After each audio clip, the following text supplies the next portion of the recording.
اعوذ باللہ من الشیطان الرجیم بسم اللہ الرحمن الرحیم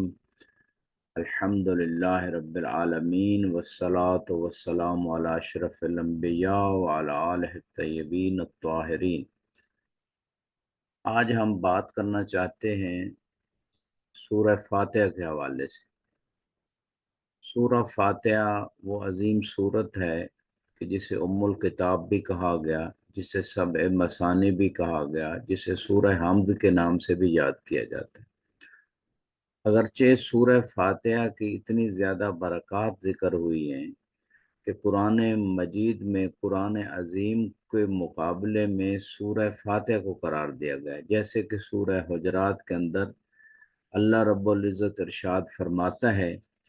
وَلَقَدْ آتَيْنَاكَ سَبْعًا مِّنَ الْمَثَانِي وَالْقُرْآنَ الْعَظِيمِ کہ اے میرے حبیب ہم نے آپ کو سبع مثانی عطا کی ہے اور قرآن عظیم عطا کی ہے۔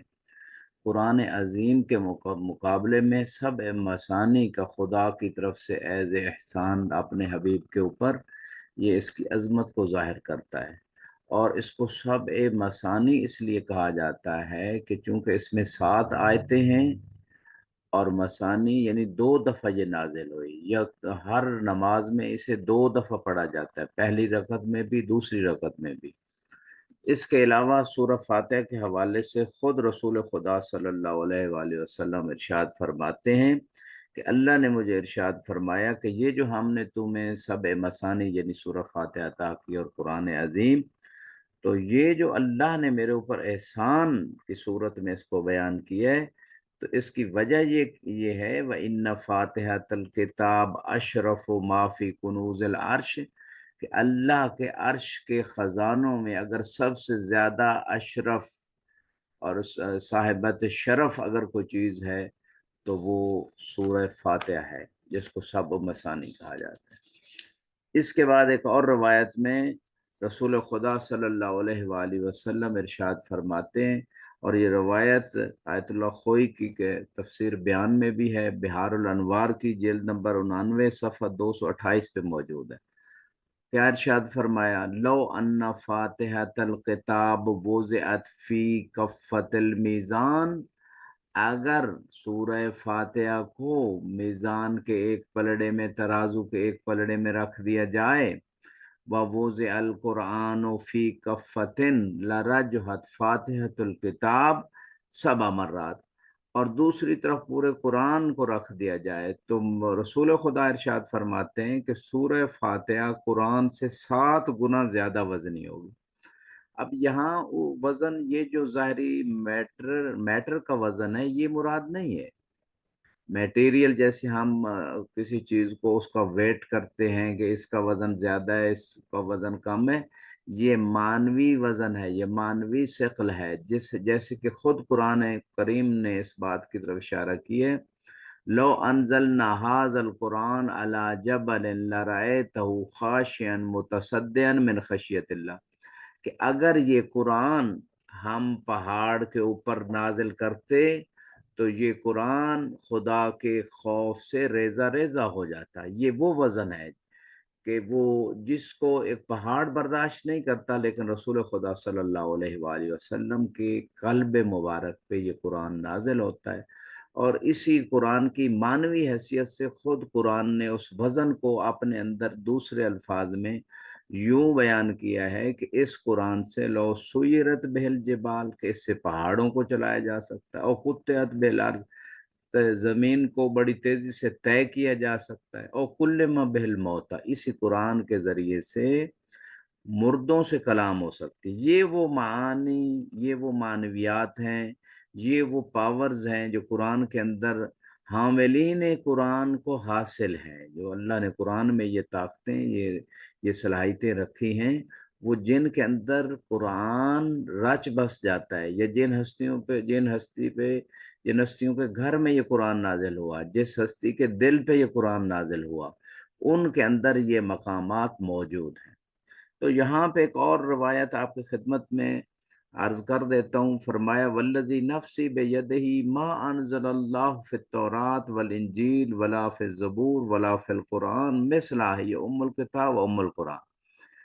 کہ تمام آسمانی کتابوں میں زبور، انجیل، تورات اور دوسری کتابیں جو ہیں، ان سب میں سب سے افضل چیز جو خدا نے نازل کی ہے وہ ام الکتاب ہے، وہ سورہ فاتحہ ہے۔ اس کے بعد ایک اور روایت میں ارشاد فرماتے ہیں کہ رسول خدا صلی اللہ علیہ وآلہ وسلم نے جابر سے ارشاد فرمایا، الا اعلمک افضل سورۃ انزلہ اللہ فی کتابہ، کیا میں تمہیں ایسی افضل سورت کی تعلیم نہ دوں جو اللہ نے قرآن میں نازل کی ہے؟ قال بلا علمنی ہا، تو انہوں نے عرض کیا یا رسول اللہ مجھے تعلیم دے۔ فعلمہ الحمد ام الکتاب، تو رسول خدا نے جناب جابر کو حمد کی تعلیم دی۔ قال ہی شفاء من کل داء الا السام، فرمایا یہ سورہ فاتحہ ہر مرض کی دوا ہے موت کے علاوہ۔ اور دوسرے مقام پہ قرآن مبارک میں اللہ رب العزت ارشاد فرما رہا ہے، وَأَنزَلْنَا، کہ ہم نے نازل کیا اسی قرآن کے اندر، اس قرآن کو ہم نے نازل کیا شفاءً وَرَحْمَةً لِّلْمُؤْمِنِينَ، کہ ہم نے اس قرآن کو مومنین کے لیے شفا اور رحمت کے طور پہ نازل کیا ہے۔ تو اس کا مطلب ہے خود قرآن کہہ رہے ہیں کہ اس میں شفا ہے، سورہ فاتحہ جو ہے اس میں رسول خدا فرما رہے ہیں شفا ہے۔ تو لہٰذا اگر کوئی انسان شفا چاہتا ہے، جو آج مرضوں کا دور ہے، مرض بڑھتا گیا جوں جوں دوا کی، جو انسان ٹریٹمنٹ کرتا ہے ایک جیسے تھوڑا بہت ٹھیک ہو یا نہ ہو، اور مرضیں اسے گھیر لیتی ہیں، کیونکہ ہر اکثر میڈیسن کے سائیڈ ایفیکٹس ہیں۔ لہٰذا میڈیسن سے بچنے کے لیے یہ روحانی علاج جو خود قرآن کے اندر ہے، طہارت کے ساتھ، اعتقاد کے ساتھ، تکرار کے ساتھ، جیسے کہ بعض روایات بتاتی ہیں۔ امام باقر علیہ السلام ارشاد فرماتے ہیں، من لم یبرہ الحمد لم یبرہ شیء، وسائل الشیعہ جلد نمبر 6 صفحہ 232 پہ یہ روایت بتا رہی ہے کہ جس کو سورہ حمد سے شفا نہیں ملتی، کسی اور چیز کے ذریعے شفا نہیں ملتی، شفا خدا دے گا لیکن وسیلہ خدا نے اس کو بنایا۔ اس کے بعد امام جعفر صادق علیہ السلام فرماتے ہیں، ما من نالتہ علت فلیقرأ فی جیبہ الحمد 7 مرات، جس کو کوئی بھی مرض ہے وہ اپنے سینے کے اوپر 7 مرتبہ سورہ فاتحہ کی تلاوت کرے۔ فَإِن ذَهَبَتِ الْإِلَّا وَإِلَّا فَلْيَقْرَأْهَا 70 مرہ، اگر تو وہ بیماری چلی گئی تو ٹھیک، ورنہ اس سورہ فاتحہ کو 70 مرتبہ تلاوت کرے۔ وَأَنَا ضَامِنٌ لَهُ الْعَافِيَةَ، امام صادق علیہ السلام فرماتے ہیں کہ ایسے شخص کی جو ہے وہ عافیت اور صحت کی ضمانت میں خود دیتا ہوں۔ اور یہ روایت جو ہے روایت موجود ہے وسائل الشیعہ کے جلد نمبر 6 صفحہ 232 پہ یہ روایت موجود ہے۔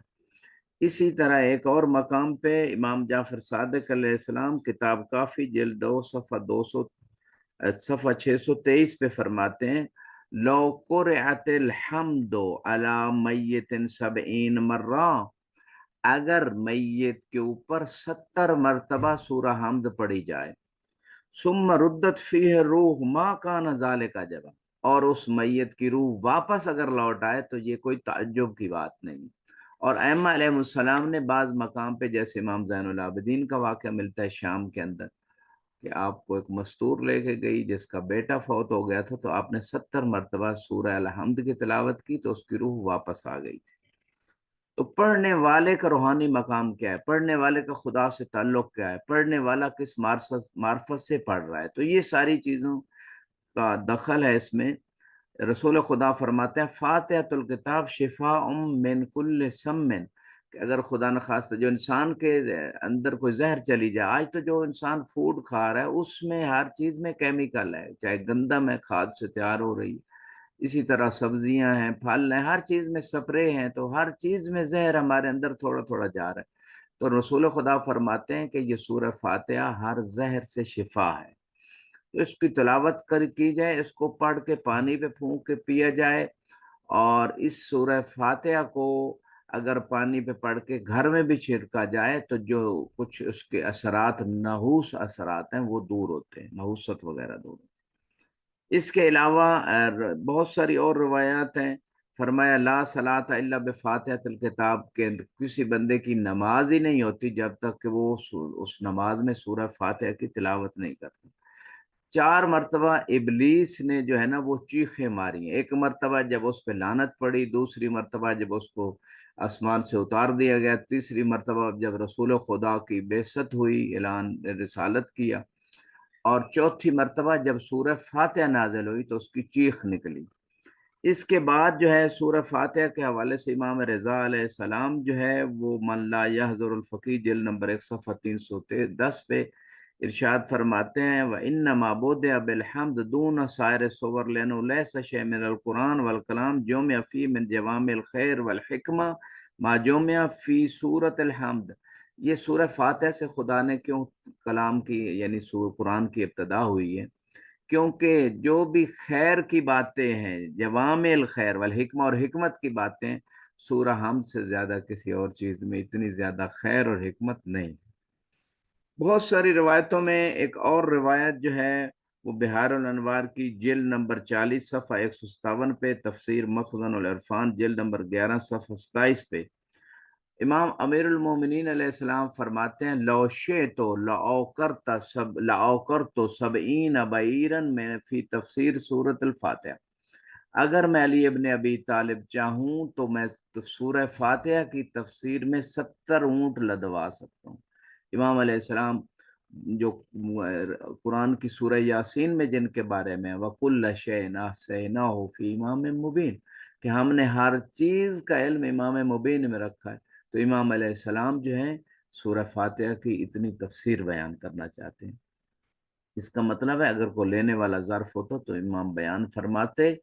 اور اس میں اتنے مطالب موجود ہیں۔ انشاءاللہ مزید گفتگو کریں گے قرآن کے حوالے سے۔ باقی امور وآخر دعوانا الحمدللہ رب العالمین۔